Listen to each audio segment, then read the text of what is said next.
जय श्री राधा कृष्ण। तो आज माघ मास का 15वां अध्याय सुनेंगे। दत्तात्रेय जी कहने लगे कि हे राजन, प्रजापति ने पापों के नाश के लिए प्रयाग तीर्थ की रचना की थी। गंगा जी और यमुना जी के जल की धारा में स्नान का महात्म्य भले प्रकार सुनो।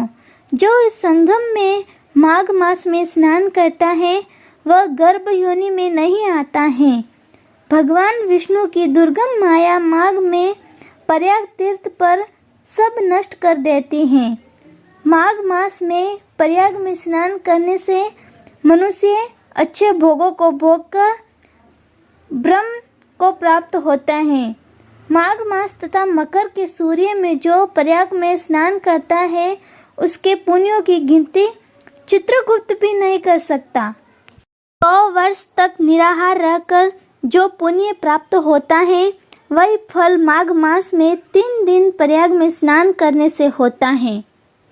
जो फल 100 वर्ष तक योगाभ्यास करने से मिलता है। जैसे सर्प पुरानी केचुली को छोड़कर नया रूप ग्रहण कर लेता है, वैसे ही माघ मास में स्नान करने से मनुष्य पापों को छोड़कर स्वर्ग को प्राप्त होता है। परंतु गंगा यमुना के संगम में स्नान करने से हजारों गुना फल मिलता है। हे राजन, जिसको अमृत कहते हैं वह यह त्रिवेणी ही है।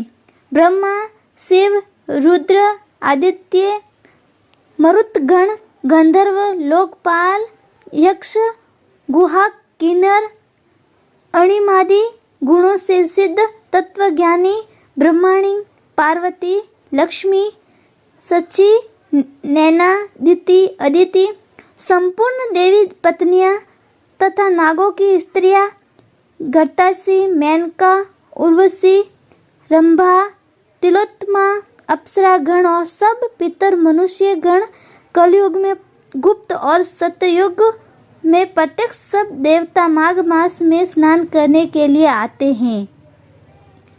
इन दिनों माघ मास में प्रयाग में स्नान करने से जो फल मिलता है वह ईश्वर ही कह सकता है। मनुष्य में कहने की शक्ति नहीं है। हजारों अश्वमेघ यज्ञ करने से भी ये फल प्राप्त नहीं होता है। पूर्व समय में कांचन मालिनी ने इस स्नान का फल राक्षस को दिया था और इससे वह पापी मुक्त हो गया था।